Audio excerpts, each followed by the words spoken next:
drunk, yes, boy, it's a sin for your soul, for the key. When you make it face to face, it comes the time reaper. You got the secret for the depths of hell. Keep the real recorded, but ain't no stopping until it's sad, boy. He ain't no good motherfucker, drunk your throat before you find it so cool with a blade. And your buddy, like a pop screaming in front of the rest that you so hurt about my neck. It is the job in the crossfire. Now it's the time for the chick. That's how things time to find what is mine is still done on the ground. It's time to destroy. That's what he lives for.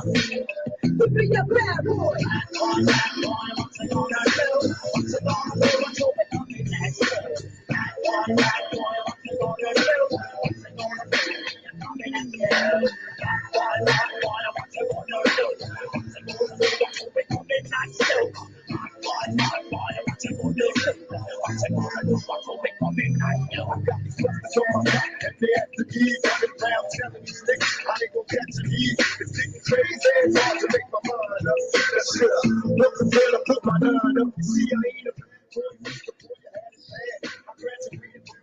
That's a Tupac new sound.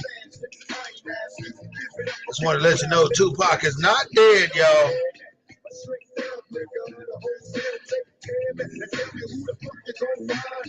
I'm coming in with the broadcast early today because I might be in Facebook jail. Who knows? One of my, look like I'm in Facebook jail. Good for them.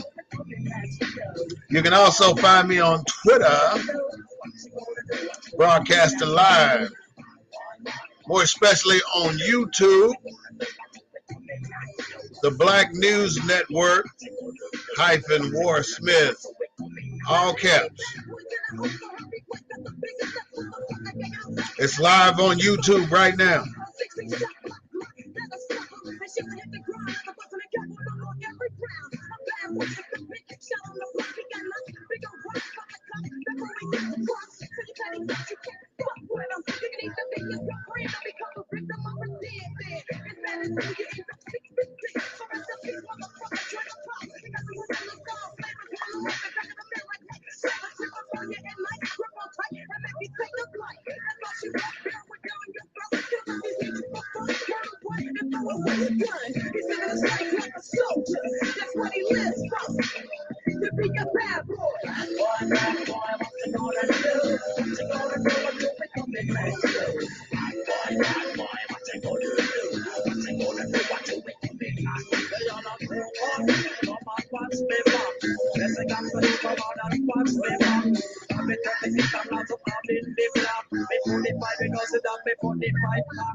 As you know, I've just recently published my book. I would love it if you would go out and purchase a copy at Amazon. It's called Leave the Dirt in the Cotton Field. I got one more half a jam that I want you to hear.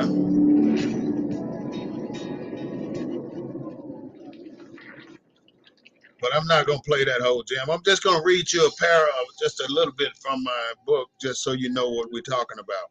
This book is about how I grew up in the south of Mississippi and how I dealt with things from the south of Mississippi all the way to the United States Army, and even in San Antonio, working for Boeing and then working for the VA in Austin. All kind of bullshit against black people. I'm not the one. That's what they learned from me. You know, I'd rather walk away with my respect than their money. And that's exactly what I did. Walked away with my respect.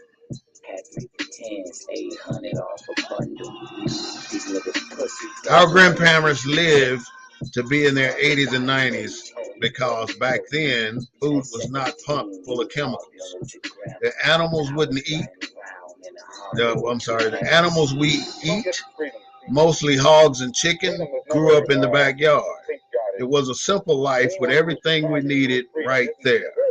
There were no Walmarts or dollar stores.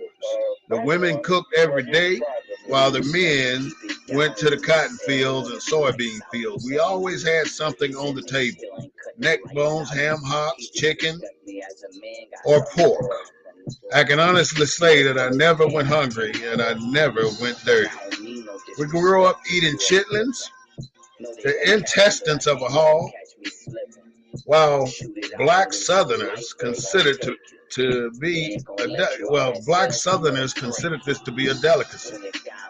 We also ate the pig's feet, tails, ears, jaws, and other organs. If a black kid eats like that, he hardly ever needed a doctor's care because he grows up strong.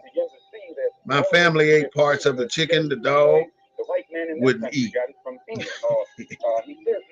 We like the gizzards, the wings, the backs, the feet, and necks, while the older ones enjoyed the breasts and the thighs and the legs. If a black person tells you they are from the Delta, rest assured they grew up on this type of comfort food. This food, that's just a chapter in the book. I'm talking about how it is growing up there. So please purchase my book at Amazon. Leave the dirt in the cotton field. It's a life off the plantation. I'd appreciate that. Life off the plantation. All right, ladies and gentlemen.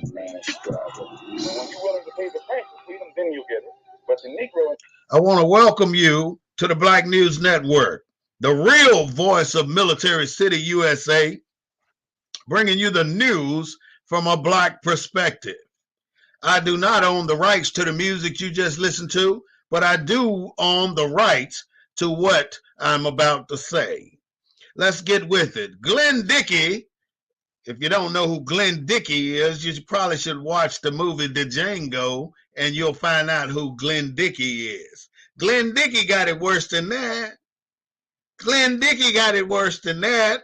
I mean, you kept hearing that over and over during the show, and while you're hearing that, you're thinking, what the hell does he keep saying that for when you don't hear it until he gets out with Jamie Foxx. Why do they keep ignoring him and saying things like cut his nuts off, cut his penis off, tie it up and give it to the hogs, cut him up and feed him to the hogs, and every time they would say these kind of things, he would say, Glenn Dickey got it worse than that. And Glenn Dickey was a life prison for all black people. If you go to Glenn Dickey's prison, you die before you leave. That's why I brought that up, because today we're going to talk white history. We're going to talk how white history, not that's a concept different from black history, but we're going to talk white history. Very different. White history stole so much of our inventions and so many of our suggestions and so many of our ideas that it's unbelievable that we as black people have to put up with that kind of stuff in our lifetime. But that's exactly what we have to do. They take us for what they want to. I mean, I look at how our black people are so successful and how we get ourselves together to do these different things and could create these different items, be inventors and entrepreneurs and all kind of other people that love to get out in our community and make things work. So successful business leaders need to take a minute and think about the risk and the value of what they put into this business. Because I'm here to tell you, anytime you decide that you want to do a business, you better be ready for it, because it's going to take your nuts, it's going to take your ass and everything else to do it. You're not going to just go out there and start that business and do it part-time or do it when you want to do it, or because it's going to cost resources. You got to pay. And then you're going to find that most of the resources available are not available to you just because you are black. Now, that's the sad part. As an entrepreneur, the first thing you should probably understand is, and this is no disrespect to you soft-hearted people, you giving spirit people, This is the way it is when you want to start a business. You can't necessarily take any flack from anybody. You got to be determined to get what you want. You got to be, because they're going to shoot at you from every angle.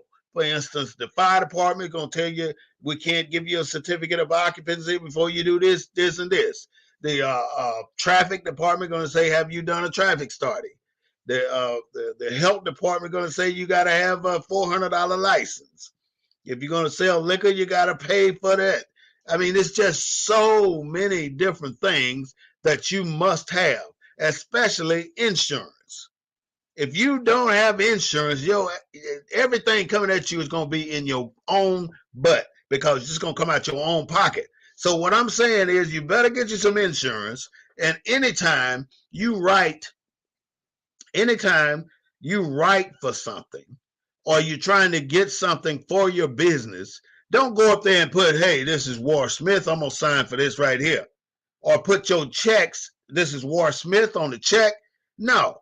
What you're going to put on there is the name of your business, your LLC. Because if you put your name on there, on anything that you have to occupy for that business, you are the one liable. So let's say that it is a requirement for your signature. Okay, so you can sign it, but you say for whatever your business is. Signing for so-and-so, signing for me, or signing for whatever you want to call it. But if you're signing that business, signing for stuff to go in your business, make sure you point the charge towards your LLC and not towards your personal self. That's a very, very important lesson. The second lesson when being an entrepreneur is that if you're dealing with the public in any way, shape, or fashion, it's your best interest to secure the liability and insurance that you need to keep from being sued. Or you're going to be sued either way. But normally, if you sued and you got insurance, they can't win. And they got to sue you on the civil suit under your business. They can't win if you got the right credentials, if you got the right insurance. So that's all you have to do, is make sure those things are in order, that you don't sign with your name on any assets for that business, and that you have your insurance. And don't think you can go online and find business insurance that you need. You can go online, but you're going to find something that you may or may not need. You will either pay too much or too little and not have enough. So my recommendation is you find yourself a local, wherever you may be in the country or any other country, find yourself a local insurance agent. Ask them to draw you up an estimate of how much would it cost, because this is what I want to prevent. I want to prevent somebody's foot getting cut off. I want to prevent one of my customers fighting one of my employees and being sued. I want to prevent these particular things, whatever, shape it to your own business.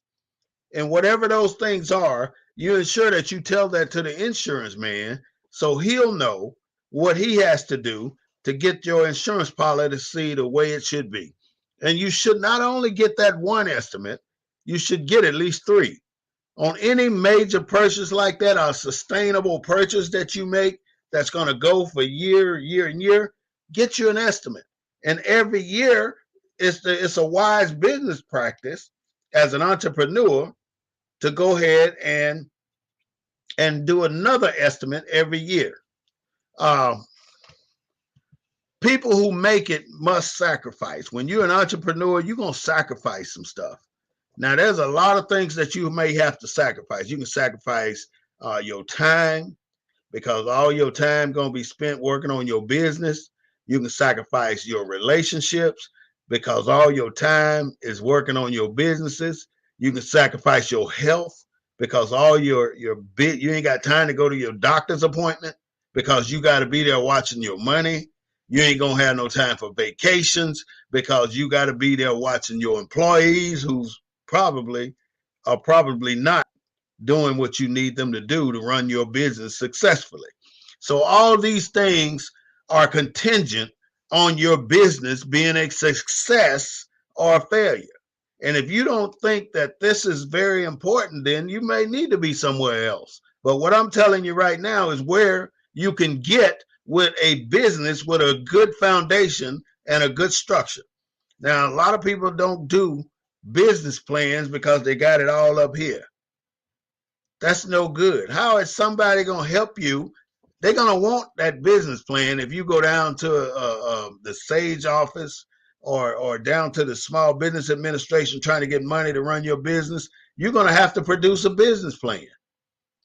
You're going to have to show it. So why don't you take the time and learn what you can about a business plan? Because you got to have 3-year projected revenue and how you intend to distribute that money. You're going to have a lot of different things you're going to have to do. That sacrifice is the worst part of you owning a business, because by the time you raise your head up, your kids could be grown. You done missed the whole damn show. They grown now. They graduating from high school because you have stuck your nose into that business so deep that you ain't paid attention. You missed a lot. That's the kind of stuff I'm trying to explain to you right now, and how important it is as an entrepreneur that you have to be focused on. No girlfriend, no significant other. I mean, if you're married, that's different. But I'm talking about potential relationships and stuff like that. You have to be very, very careful, because they will snatch your dream away so damn fast and you just don't have shit.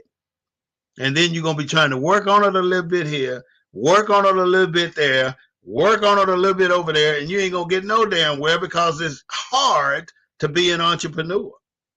Don't let your vision of your dream disappear because of somebody else.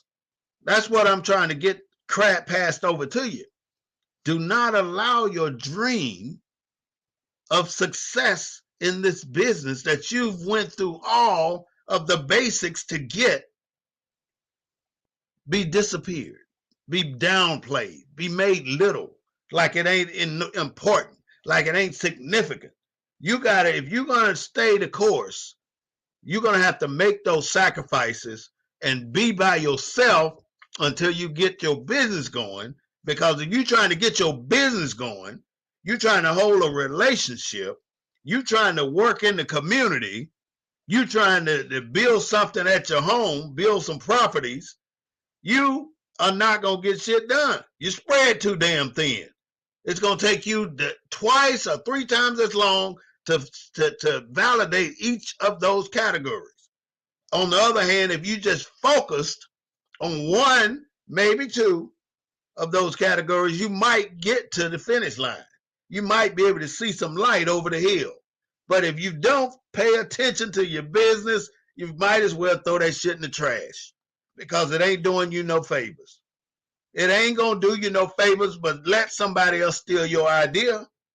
Somebody going to mimic and duplicate exactly what you're doing, and then you're going to be the one who taught them how to do it, and they are going to be the ones who become successful with it, because you did not put the time in to take care of yours. I hope you understand what I'm saying to you. This is very, very important stuff. You know, COVID-19 is still a problem. In China, there was like 55 million people who caught COVID this year. It ain't nothing like that in the United States. They ain't going to tell you. You have to get this shit from the underground.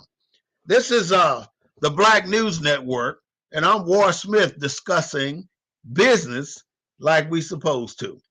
So, critical race theory, CRT, that sometimes they call it on TV now. You know how the white folks do. They get that shit short, and so you don't know what the hell they're talking about, and they keep it going. So critical race theory is something that will not go away. We cannot be taught Black history by the oppressor. Now, mark my words. The oppressor cannot teach us Black history. Just like the white man standing up there with the Bible preaching to a black congregation, and everybody just hooked on him like a fish on a hook. And then at the end of the sermon, you giving up your money. Money that you'll never get, that you'll never see again. And they'll invest that money in the first white bank they can get to. And that white bank will invest that money in the first white man they can get to. Because they'll be damned if they give it to you. They'll give it to you once they run out. They done gave it all out to everybody else. And then, oh, we still got to give out another $100 million. So let's give it to the black people. Let's start ramping up. We need to get some black numbers up in here because we ain't did a black person all year. That's how it works. You get down close to that deadline, and you got to make that mandate that the government then put on you, and you can't make it because you ain't got black people coming into your shop asking for money because black people already gonna know they got to do it the hard way, out of their pocket. Most of the time, these banks ain't gonna loan you a damn thing.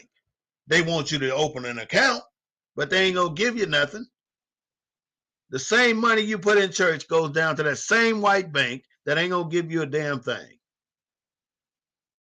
Now, you can't say, I ain't gonna sit here and say take it to a black bank because they ain't no damn different. They don't always do what they supposed to do for our people. And it seems as though anytime a black person or a black business make it to a certain level of success, they forget where they came from. They start treating the people that helped them get there like shit. That's not the way you handle a business. But don't give away your damn store.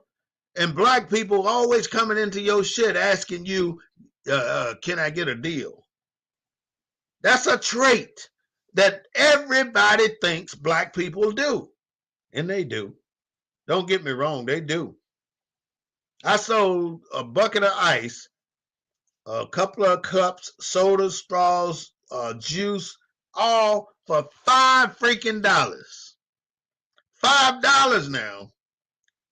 And I had an individual to get so pissed off because he had to buy the ice that he stopped coming to my establishment. And I told him, good riddance. Put the damn skates on and get the stepping, goddamn. Go on. I don't want to have nothing else to do with that. That's the kind of stuff you have to deal with.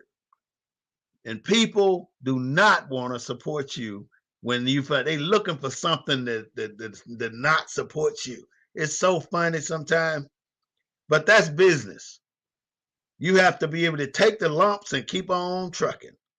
Take the lump, get up, go out there and do it again. Take the lump, get up, go out there and do it again. I had a concert one time. I'm just talking small business. And at the concert, it was $5 freaking to get in. $5 to get in. It's another $5. And I had a prominent artist up there. I don't know who it was. It was so long ago. I had individuals coming up to me, Minnie, why I gotta pay for that? I gotta pay to get up in there. Because you a damn customer, that's why. Black people gotta get to the point in life where you stop begging for shit at the black folks establishment. Pay for it just like you pay anywhere else. Stop bitching about the cost. Because you know it wouldn't be that cost if they didn't need it to be that cost.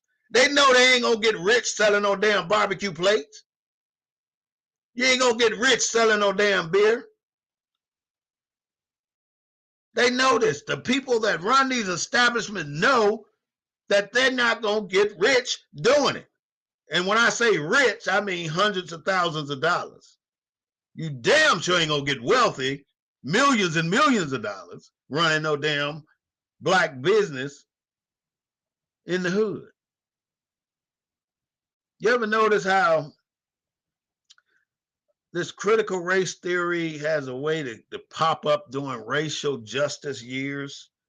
And right now, this is all this bullshit started after what's his name? George Floyd. After George Floyd got murdered, and now all of a sudden we're talking this critical race theory stuff.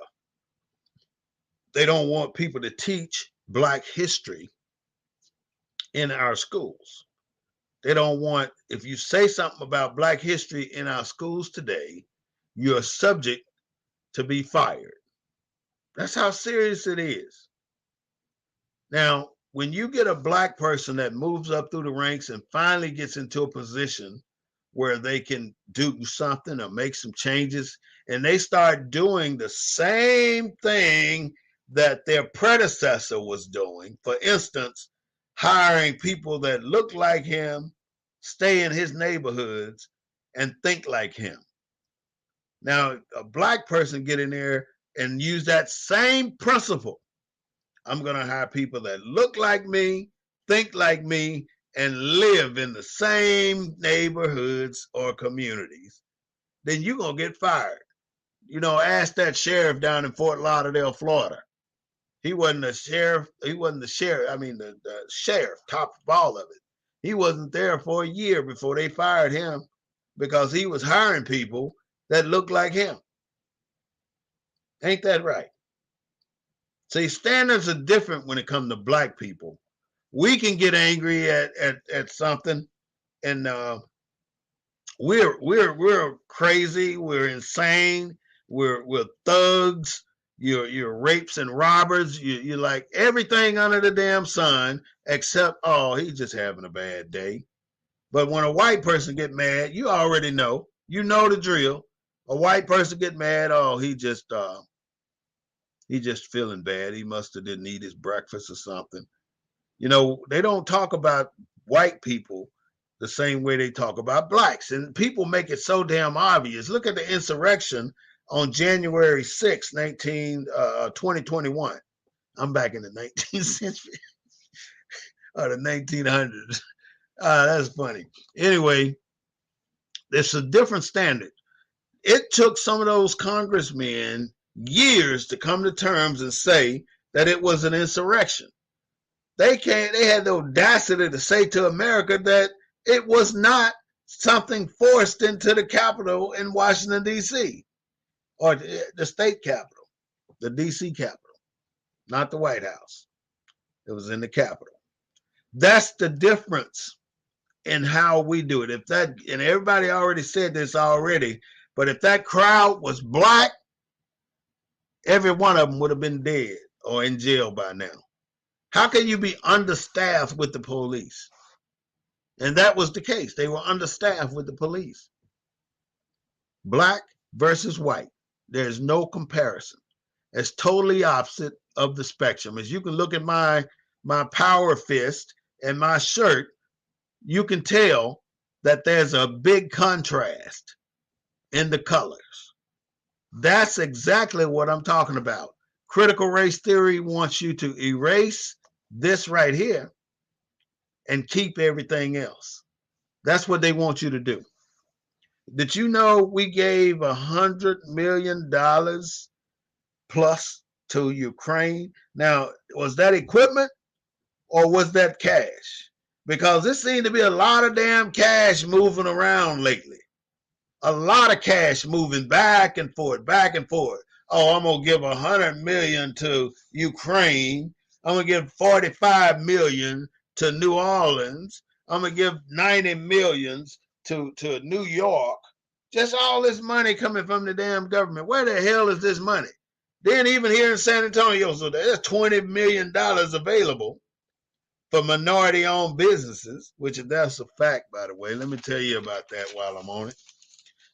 The city of San Antonio has $40 million for small businesses. And technically, it's $40 million for Blacks or minority small businesses. They say minority small businesses.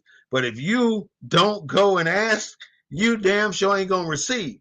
So hear it from me, because this information ain't on the street, y'all. This is not on the street. There's $40 million given to San Antonio from the federal government for you as a small business owner to apply for. Go to the City of San Antonio's website and find the link of federal money for small businesses, and then fill out the application, whether you get it or not. That's how you got to start doing, because I guarantee you hundreds, maybe even thousands of Mexicans that already started filing for it. How many blacks? Probably none. So I'm saying to you, black people, if you don't ask, you don't receive. Right now, all this money, I'd say 99% of that money will be going to people other than black people. I'd love to see black people to just get 1% of it. But we don't want to do the damn work. We don't want to do what is necessary to get the money. Do the paperwork. Do the research. Go online to the San Antonio city, the city of San Antonio's webpage. Apply for this money. For nonprofits, there are $10 million available for nonprofits. And there are a ton of nonprofits in San Antonio. So why not go and get some of this $10 million? And there's no limit to what you can ask for, but you always double what you want. Ask double what you want. So all I'm saying is there's $10 million available for nonprofits and $40 million available for small business, and you should ask for it. Now, in the city of San Antonio, we have so many organizations that we know about and that we need to try and start supporting. And the ones I have chosen is the American Legion and the NAACP.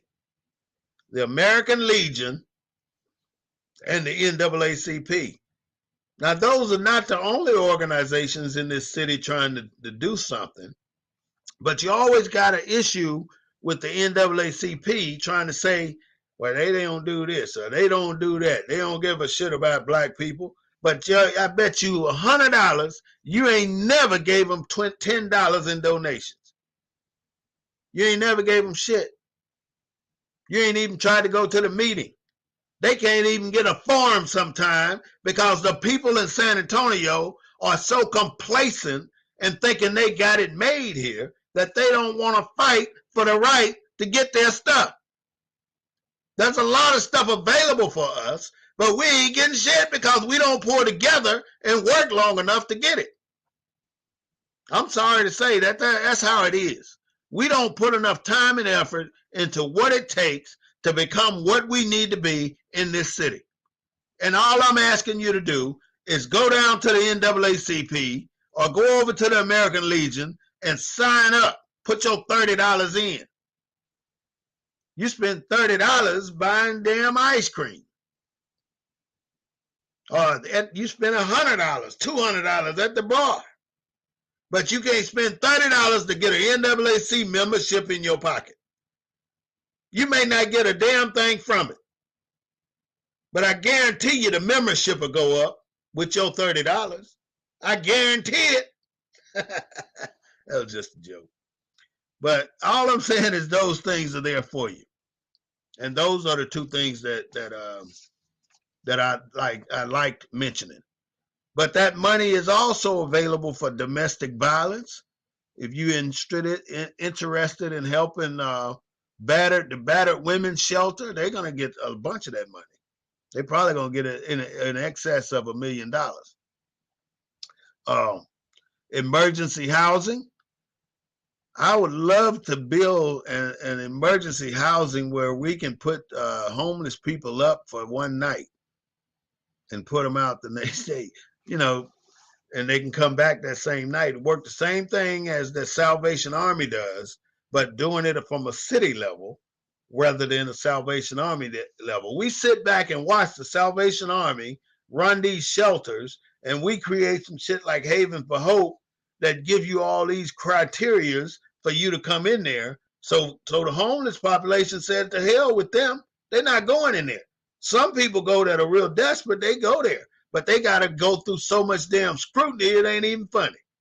They got to go through a lot of shit to be in the Haven for Hope as homeless people. But the city is not running it.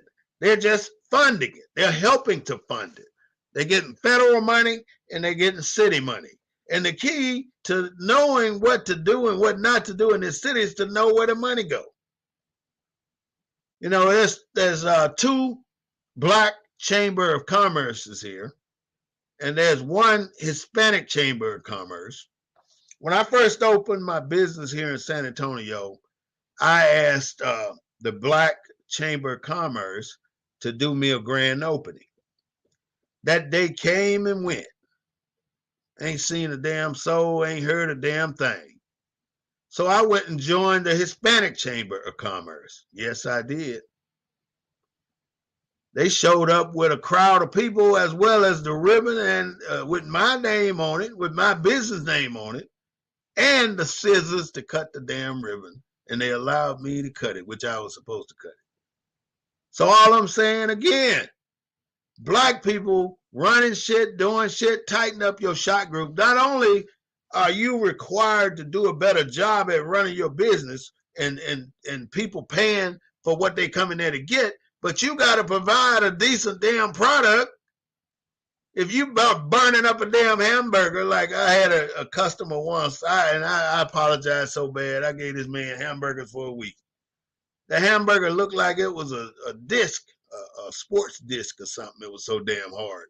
And I don't know what that damn cook was thinking about back there, but I had to get a man a couple of hamburgers that night and free hamburgers and a couple other nights because I was so embarrassed that some black person didn't take the time to prepare this person's hamburger like they were the one to eat it. And when you're going through the drive-through line asking for something, be an asshole if you want to. Talk shit to the person in there fixing your order if you want to. You go to a restaurant and act a fool if you want to before you get your food. You better get your food first. Get your food first, because you can say something slick to that person behind that window and you can have all kind of garbage put in your food. And you really don't want that. So the only way you're going to avoid that is to become a good citizen and just listen and not be a butthead when you're going through that drive-through. Those people working for minimum wage, which is not enough money to survive, and this is what we have to deal with. So all I'm saying is be careful when you go through the drive-through, because 9 times out of 10, you're going to get the oldest chicken on the shelf. You're going to get all this stuff done to your food behind there. And they showed you the pictures. They showed you what it looks like. You need to stop eating this fast food. They got them all around us, everywhere. I bet you right now there's at least 100 McDonald's in San Antonio. And we go there and spend $9, $10 for a cheap-ass burger and some cold fries, and then we sit there and eat that shit. And we expect our kids to eat it. And the kids are so mentally programmed to go to McDonald's that they done gave it a better name, Mickey D's. Let's go to Mickey D's. Parents, what are we doing? What are we doing? We got to quit feeding them that kind of stuff. You got to go get you some bologna, even though that's some sorry-ass meat too, some salami. All of that stuff is bad for you. But that bologna and salami and a slice of bread with some mayonnaise on it is a lot better for you than that damn hamburger made from plastic. That's right. I said made from plastic. They make lettuce from plastic. I seen them do it. Now it looks, I mean, you couldn't tell the difference whether it was a grown lettuce or a made lettuce. That's the kind of stuff we have to deal with all the time. You have to know the difference. And again, I started my broadcast early today because I wanted to get it done on YouTube rather than Facebook, because apparently I'm behind bars on Facebook. But I do have my Twitter account up, so Twitter and YouTube going strong. Thank you so much for that. You know, I would love to see you subscribe to my channel on YouTube. That would be a great thing for me. It would show me that you do care and that you kind of enjoy the things I talk about. And I talk about these things because I want to educate our people And I want to give you the news from our point of view and not from them white folks sitting up there like Wolf Blitzer. He can tell you the news, but he ain't going to tell you it from a black perspective. And they give you the news. Your point should be to go and dig down a little bit deeper to get that news, to find out what they're talking about. And there are black people still in Ukraine that can't get out. They told the black people, now think about this. This is what Ukraine did. They said, any man over the age of 18 got to stay and fight. They didn't say any white man over the age of 18 got to stay and fight. They said any man over the age of 18 must stay and fight for the Ukraine country. And the black man said, well, I didn't come over here to fight for you. I came over here to get an education. So if you were 18 and over and African, they're not letting you on the train. So you always know that the story is deeper than you know. While I'm thinking about it and while I see it, I want to do a shout out to one of my best friends from back in Mississippi. He passed away, not today, but he passed away back in June 2021. That's Malcolm. We call him Big Mike. Big Mike died, but Big Mike was a good friend. And his son is a doctor in Memphis. His name is Michael Brown, Dr. Michael Brown. If you're ever in Memphis and you're in need of a doctor, look him up on the internet and talk to him personally and let him know that Jay sent you. Mike, his daddy's friend. That's Malcolm Brown Sr., a good friend of mine from Inverness, Mississippi. You have to always remember where you come from, my people. I don't mean to talk about Mississippi all the time, but I sure will every chance I get. We pledge to do a lot here in the United States, but we don't do too much of nothing. Just a bit of history that I learned the other day. Did you know it took, 30,000 people died during the building of the Panama Canal.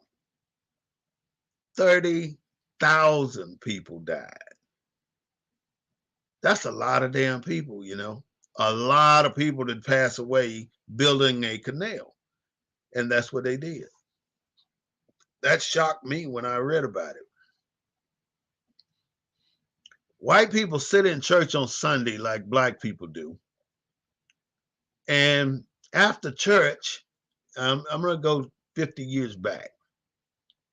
After church, black people would get out of church and go home and eat a big meal. Chicken that came out the backyard, hog that they slaughtered last winter. They're going to pull some of that food out and cook it, have a big meal on that Sunday after church. And we only went to church one time a month. Well, we went to do other things at the church, but actual church was on the fourth Sunday for my church. New Hope Missionary Baptist Church. I like to say church, even though we know it's a church. It just depends on where you're from, how you say it. Like, everybody love this word, both of them. Both of them. You know what both of them is, both of them, depending on where you're from. And I don't like to get on the language because I start talking like Chinese and blacks and everybody else, and I don't want people to think I'm a racist or anything because I don't talk like that. Black people are so powerful, though. We are so powerful that they try to convert our accomplishments to theirs all the time. I'm going to just go over a few of our accomplishments that they stole and that they tried to do. Everybody know Harriet Tubman is a black lady, right? Everybody know that. But Hollywood tried to get, what's this lady name? Julia Roberts. Hollywood tried to get Julia Roberts to sign up and play Harriet Tubman. Blackface. That's what they trying to go back to. How the hell you gonna get that white ass woman? Oh, you can get her because they want to whitewash Black history. She can't play Harriet Tubman. All these black actresses out there, and you gonna get her? Or you gonna try to get her? That's bullshit. Not right. In Uncle Tom's Cabin, the movie, there was one black man. The black man in Uncle Tom's Cabin was the first black man with a major role from Hollywood in a leading picture show. The black man in Uncle Tom's Cabin. But you also had white people playing blackface in Uncle Tom's Cabin. Still trying, they want to play black and then take that shit off at the end of the show and then be white. But we gonna act black and we gonna be black when we leave the show. So you can't just temporarily take our shit and give it back to us when you got to go back to your life. Othello. The first Othello, I've seen it a few times. The first Othello that I saw was portrayed by a white man. I don't think I have his name. Oh, yes, I do. Was played by Laurence Olivier. But Othello in real history is a black man. Othello is a black man. And I think that when it came back out again in the 70s or in the 80s, maybe the early 90s, Othello was played by Lawrence Fishburne. Noah is played by Russell Crowe. Now, you know, and I know that during that time, all these figures in the Bible were black. They looked just like Jesus. Bronze skin, curly hair, broad nose. Beautiful stuff, right? Beautiful stuff. Lone Ranger. Here comes the Lone Ranger. You know, that was played by, well, it wasn't played by the real person. I forgot the actor name. But the Lone Ranger was, we all thought he was white. We all thought the Lone Ranger was white until the real history revealed itself. The real Lone Ranger is a black man named Bass Reeves. Bass Reeves could speak 3 different tribal languages with the Indians, plus he spoke English, plus he spoke Spanish. This is a black man. He was the first appointed black man in up in where Arkansas and Memphis, right there in that corner, meet. If you go through that area, if you come in on 20, you're going to cross the Bass Reeves Bridge. Bass Reeves now. Remember that. When you're going east from where we are now on 20, not on 20, on 30, going into Memphis, you're going to cross over on Bass Reeves Bridge. And Bass Reeves is the original Lone Ranger because he brought in over 300 criminals during that Western time, the 17 to 1800s. And he brought him to justice. Even his son, he arrested his son and brought him to justice because his son was a gangster. And the worst one of all is Cleopatra. Everybody and their mama know that Cleopatra is a black woman. But why every time we look at the movies, it ain't nobody black in the movie looking like Cleopatra? Well, the black servants, they still keep that entity of mentality that they want us to portray. They keep that available for us so we don't forget that we slaves. But yet when we mention, hey, we slaves, oh, that was 400 years ago. That ain't now. That ain't today. Why are you still talking about you being slaves? Because you owe us some damn money. That's why. You owe us reparations. Don't forget that. You know, China is aiding in what Russia, they're talking about it. They're trying to say that China is going to aid Russia in sustainability. And see, that's the thing. Russia sent all them damn tanks down to Ukraine, but they did not send the sustaining ability to move all of that damn equipment into Ukraine. Because what happened was, you know how black people say it, what happened was they put a 40-mile convoy on their way to Ukraine, but that 40-mile convoy ran out of gas and they was dead, like they was stuck on the damn MSR, the main supply route. And then when they were stuck there, the Ukrainians took drones that they had gotten from the United States and targeted all them damn tanks, and they started taking them out with Stinger missiles, one by one by one. They were blowing their shit up. It was beautiful. That's war. War now is being fought, should be fought by robots and everything else that does not involve manpower.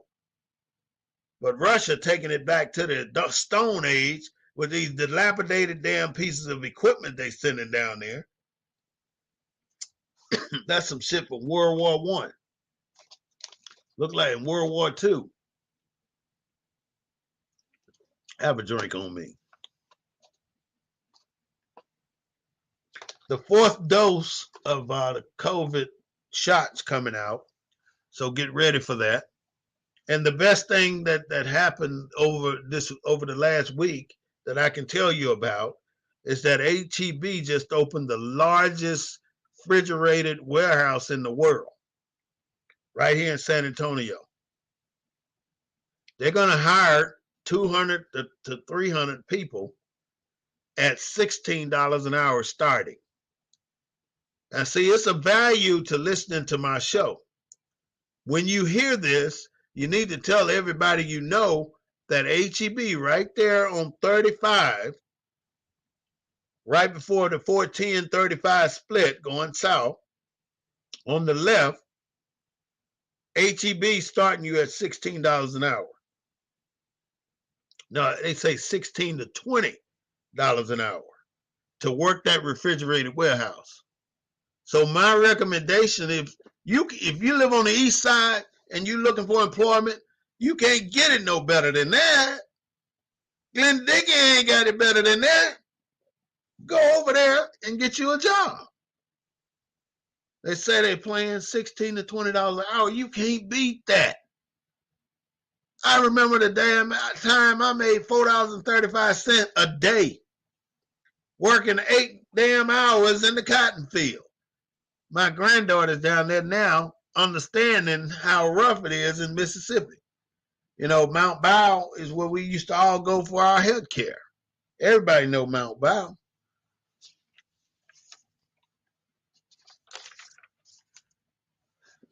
I got some more stuff about Africa that I had to talk about. Now, Africa, when you look at Africa, it looks small. It looks smaller than the United States. But in actuality, it's 11,000 miles to go from one end of Africa to the other. 11,000 miles. Now, how many miles is it from the East Coast to the West Coast? How many miles is it? What, 4,000 miles? 4,500 miles? It ain't that damn far when you compare it to Africa. 11,000 miles from one end to the other one. And I'm pointing this out because when you look at a map, Africa looks smaller than the United States. You can fit 3 United States into the continent of Africa. 3. But your map makers, it's a conspiracy, every single thing you find about this American Constitution. It's all bullshit.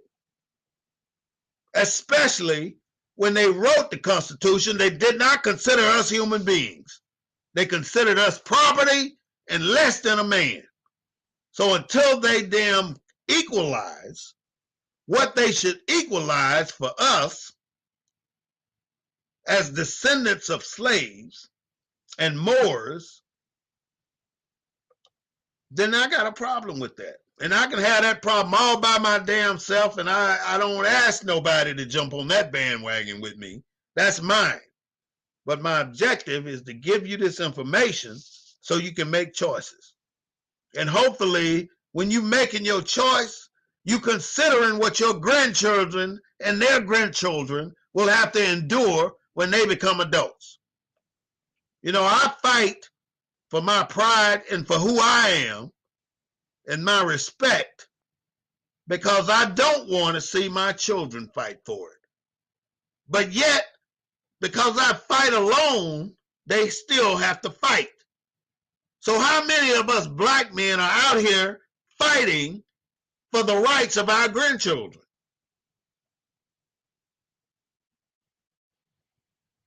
I'll wait. Just what I thought. Some of us do. Some of us do. I'm not going to say everybody does. But back to those maps, the Catholic Church runs America. The Catholic Church runs the world. Because everybody here, the Vatican, they say, woo, the Vatican, woo, bunch of bullshit. The Catholic religion hosts the most perverted pastors or priests in the world. There's more in that church than in any other organization in the world. Ain't that some shit? But yet people still sending their children up there to be altar boys and to dress up the pastor or father.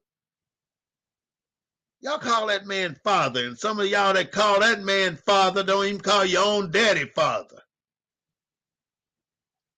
It's a damn shame. Stop eating at these fast food restaurants. We fight without a cause. My cause is to protect my ancestry or my future ancestry, my grandkids. My cause is to see that they are available to society without restraint, with equality across the bridge. I want people in organizations to think twice before they discriminate against a black person. But they still gonna do it if y'all keep sitting back watching it, black men. We gotta stand up and fight. And if you gotta fight by yourself, fight by yourself. I sit back and watch the Department of Veterans Affairs systematically fire 7 black men in a row for bullshit. They were coming at me too. But this boy here wasn't their boy. I went on FMLA. Y'all ain't firing mine. You ain't gonna fire my ass. They set you up saying, get all these white people to agree to bullshit that they trump up on you. And then they issue out little statements saying you didn't do this, you didn't do that. But up until that point, you got nothing but laudatory evaluations. Now, how you gonna go from sugar to shit overnight? And you're still doing the same damn thing.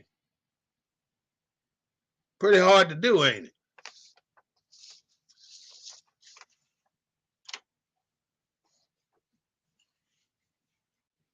No man should ever, no black man should ever play to yourself small to make somebody else feel big. That's some of Nelson Mandela's stuff. He said that.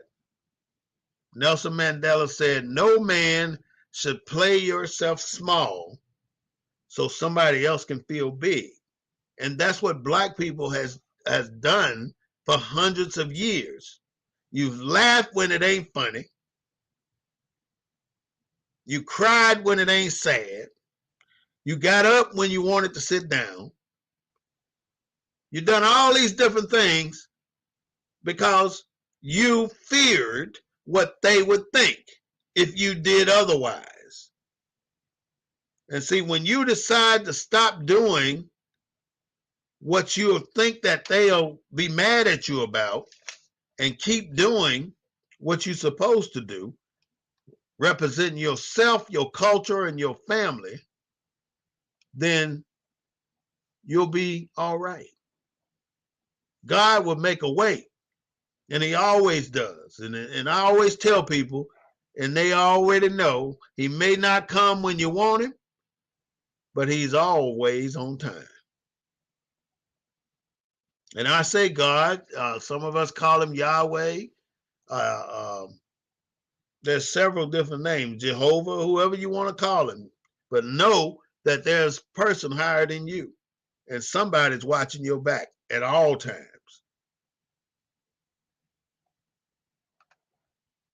You know, back during slavery, 400 to 500 years ago, our sisters were slaves too. Now, I'm making the point behind that. Our sisters were slaves as well. They were slaves when they were born, just like we were slaves, or they were slaves when they were born, our ancestors. So a little girl born into slavery was very lucky to make it to the age 15 before she was raped by a white man. Let that sink in too. Black girls born into slavery was more than likely raped before they reached the age of 15. Some of those black girls were being raped as early as 10 years old. You let the white folks have their parties up in the house, and you seen the movies where they line up all these black women, and the white man pick whichever one they want and tell them, go to this room, you go to that room, and the black women have to go to that room and wait on the white man to get there for him to do his business. That's the kind of dirty shit that they did to our women. And over the years, it seems as though to me that our black women then forgave the white man for the way they treated us or treated them. And well, that wasn't me. That happened hundreds of years ago. I'll be damned if you ain't where you are because of your damn ancestors working the shit out of mine. So you can't bullshit me on that one. Black women, pay attention. The white man raped our sisters, our ancestors, as early as age 10. We fight without cause. Put a cause behind it. We kill without purpose. You got no reason to be killing our black brothers, black men, black teenagers, because most of the kids are the ones doing the killing. 16 to 20. It's too much. Where are the parents of these children? 16 years old, you got a gun. You in the damn streets with a gang. Where's your mama? Where your dad at, boy?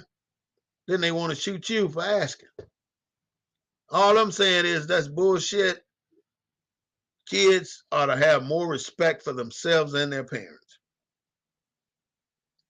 15-year-olds should not be in the streets at after dinner time, which is 6 o'clock.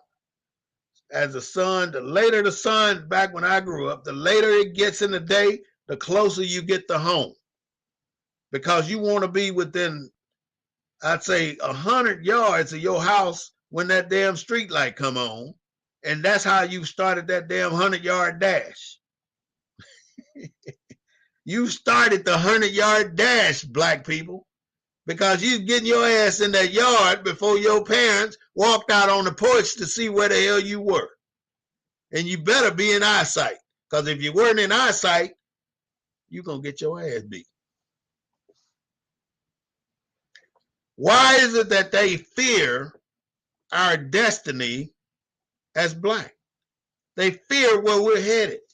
And we're going. Ain't no damn way you're going to stop us. You can fear it all you want. You can deny us all you want. You can damn treat us the way you want. But we still going to damn make it. You cannot stop our destiny. You can't. You can deny us jobs. We're going to make our destiny no matter what you do. The police ain't changed either. They tell lies long enough, you start to believe it. You know, I had an epiphany the other day about the police, because the police goes all the way back, and we already know the history of the police, how they got into business. And I want to look at this from a top-down perspective. I'm going to start top and go down. The prison systems is like the end of the road, normally, of the system. So let's say right before you ended up in prison, you had to be in jail in some county. And right before you ended up in jail, you had to be picked up by the police somewhere. And right before you got picked up by the police somewhere, the police was on patrol looking for you. Not necessarily you, but looking for somebody he suspects of a crime. Now, being suspected of a crime is illegal. Can you imagine how many people are behind bars because the police suspected they were doing something wrong? There is no law on the books saying that they have the right to ID you as being suspected of a crime. Check the laws in your state, because there may be a different application. So what I'm getting to, you had to go to court, you had to be found guilty before you ended up in that prison. So the court systems, now let's go to the court systems. Well, I missed a step. Once you get, no, that's after, I'll come back to that. You got to go to the court systems, they find you guilty, then you go to prison, serve your term. But before that, them police officers are out there on the streets patrolling, not, in my opinion, when they on the east side, they're not there to protect and serve the citizens. They're there to protect and serve themselves. Let's say there were no arrests for the month of March. How many officers you think could get fired? They gotta keep the arrest going, because if they don't keep arresting people, there's no reason to keep that budget at $1 billion. The San Antonio police budget's at $1 billion. There's no reason to have that unless the police keep arresting people for bullshit, because there's not as much crime going on for 2,500 police officers. It ain't that much damn crime in San Antonio. There's some shit going on now, don't get me wrong, but it ain't enough for that many damn police officers. It ain't as much for $1 billion damn contract to buy more bullshit, more high-powered weapons. The police forces are equipped to be fighting freaking wars. They got the manpower, they got the resources, they got the weaponry, they got all this shit to be fighting wars, but yet they're not fighting wars, they're fighting individuals on the street with water bottles. They're fighting people with water bottles, which is a damn shame that our police force stoops so low to pick on people that cannot defend themselves against freaking guns and billy clubs and mace and a taser and handcuffs. And the famous words of the police, stop resisting. And you just standing there, but you resisting. And they got the audacity to get up in your face and violate your perimeter, which you got an arm length perimeter 360 degrees around you where nobody got a right to enter. Nobody. Unless you invite them in. Probable cause, that's bullshit too. When they ask you, can they search your car? Not no, but hell to the no. For what? Do they suspect you of a crime? And what crime is that? Why the hell did you pull me over? Can't say it like that though, because you surely going to go to jail that night. I'm talking shit, but I'm telling you the truth. You're going to jail. You just got to know these things. I'm not saying this is what you do. I'm saying this is what you know.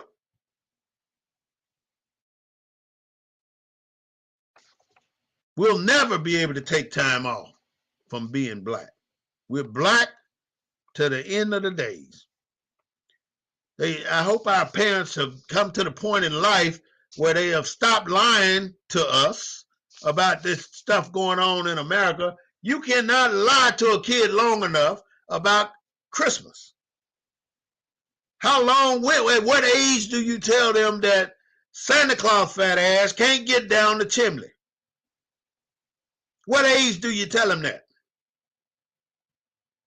What age do you tell your children that you're the Santa Claus as the parent? See, they designed that so you're telling the children that you're not Santa Claus, the parent, but the white man is Santa Claus. BS if I ever heard.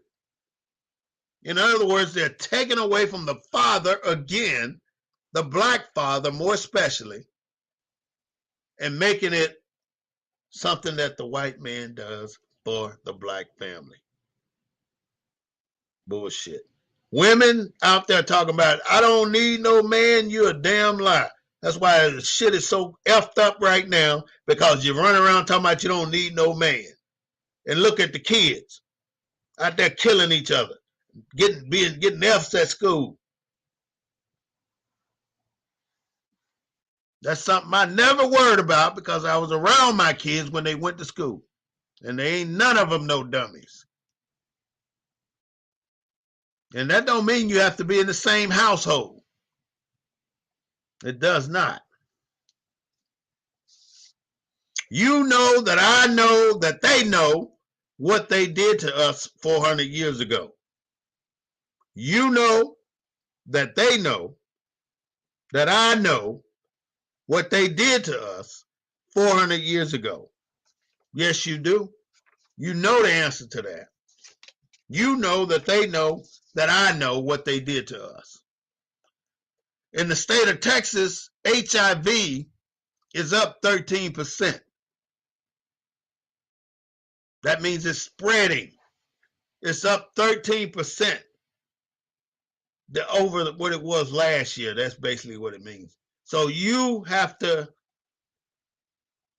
protect yourself out here in this world because you will be a victim. We have 4 things that black people need to be concerned with.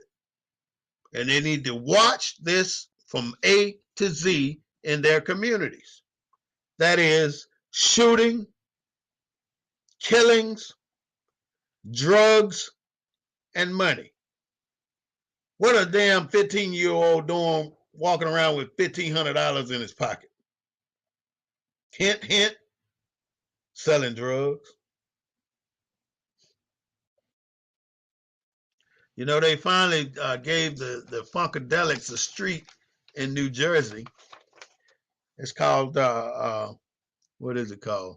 The Parliament Funkadelics Way in Plainsville, New Jersey.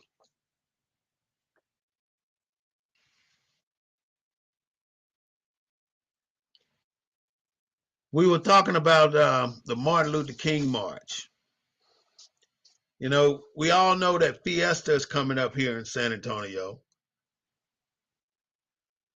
A whole week of events with millions of people involved, coming from out of states and all over the world. The bands participating in that parade. That parade goes all damn day. There's a lot of people. But they never hesitated to stop it. You know, the San Antonio Livestock Exposition, the rodeo, just ended a few weeks ago. There was never an inclination to stop it. Never. Never an inclination to ever stop that rodeo. The Martin Luther King March was 2.5 weeks before that, and it was shut down on the first try. Shut the fuck down. Why? Fiesta and Flambeau Parade and Fiesta the whole week, the city makes $1 billion, $2 billion. Money circulating everywhere. Everybody's restaurants are full. People coming from all over the world. Money being passed around in the city. The San Antonio Livestock Rodeo, another big producer of funds for the city of San Antonio. Millions of dollars made. Tourist money. The Martin Luther King March, zero revenue for the city. In actuality, the Martin Luther King March cost the city money because the city allegedly funds the Martin Luther King March. So they saved money by canceling the Martin Luther King March. And that was the idea, to save money. Nobody want to believe what our black people have to say. When we start talking about reparations or how bad the white man been to us, people want to give it up and start talking about something else. People want to say, man, that stuff was 400-500 years ago. You just still fussing about nothing. Hopefully, God, that wasn't a white man who said that, because he get ate up from the flow up. Hispanics are allegedly the new gatekeepers of the civil rights movement. That's what's being said nowadays, because black men have disappeared. Once they took out Martin Luther King, Medgar Evers, Malcolm X, and a few more, they feel like they done killed us off. So we ain't got shit left to say we're in charge of the civil rights movement. Al Sharpton ain't leading us no damn where. He about to dry up. Jesse Jackson ain't leading us nowhere. He about to dry up. But you notice how these white folks do when they got shitload of money. Look at Pastor Hagee. Pastor Hagee done successfully transitioned his whole congregation to his son. Look at Joe Osteen. Joe Osteen's daddy successfully transferred all those assets to him. Now, what black church is doing that? What black church is transferring assets to their son? Or their daughter, for that matter? What black church transfers the assets of their church to the family member? Not a damn one. Do you know of a father and son church in the United States of America? If you do, tell me about it. Because it doesn't happen. It does not happen. This is the Black News Network, the real voice of Military City, USA. I'm War Smith, bringing you the news from a black perspective. Join me again, y'all, on Tuesday night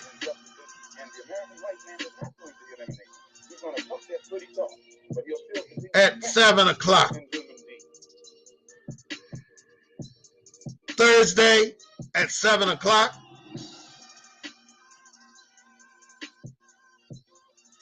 And Sundays at 3:30.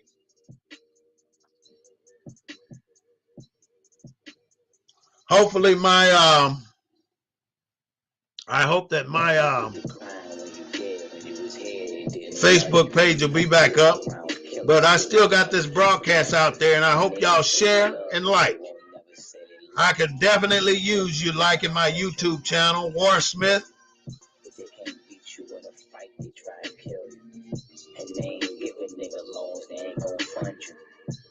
We're going through right now with Young Pharaoh. Listen to the words, my black fellow men. Listen to the words. At 17, you was arguing with your grandma. I was riding around in a Honda with two hammers. You don't get freedom peacefully. Freedom is never safeguarded peacefully. Anyone who is depriving you of freedom isn't deserving of a peaceful approach by the ones who are being deprived of it. Be respectful, keep it down in the cell when it's lights out. Was angry, freezing, they still ain't cut the lights out. He disrespect me as a man, got something for it. Make the CO pull his pen, I 10-4. It's Young Pharaoh. I do not own the rights to the music. No, they gon' catch me, but I can't let them catch me slipping. Shoot it out and lose your life, or they gon' take you. They ain't gon' let you out that cell, can't let them break you. When it down was too Don't let them break you. When it now was too large, I had to snub on me. And you ain't never been the truth, I'm scared to lie. And you ain't never gonna be free, you scared to die. You ain't gonna be free if you're scared to die. And begin to see that the only way you can get freedom is to get it the same way the white man in this country got it from England.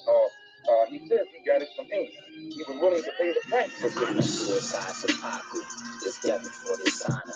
I still was shooting back when they cut through with a chopper. Your man must think this shit a game, he always joking. The fiends be running out of veins, they overdosing. Closest people in your life don't really love you. Judge will give a nigga life and tell you fuck you. Don't bother crying in your cell, they ain't gon' feel you. Attorney watch them give you life, he still gon' bill you. It's going down, we bump heads, that's automatic. They kick your door. You hear what he said? The attorney that supported you in trial and they gave you life, he's still gonna send you a bill. It's the black man's struggle. Then you get it. But the Negro in this country has never been willing to pay the price for his freedom. All of the price that we've been paying in the past has been freedom for the white man. We fought abroad so that the white man in America could be free today to fix police dogs on us, to beat our people in the head with police clubs, and to turn water hose on little women and children and babies simply because they want to walk down the street like decent human beings. That's now the only way you can have peace is to eliminate those injustices. We've been talking white America here. He's going to talk that pretty talk, but he'll still continue to practice those inhuman deeds.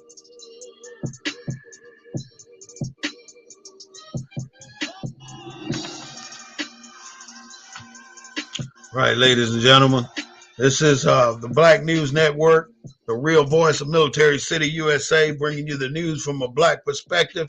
I'm War Smith with the War Report, getting ready to sign off. So thank you for coming in. And for y'all that like to pop in and pop out, what the hell wrong with you? You can stay on. I ain't gonna tell nobody.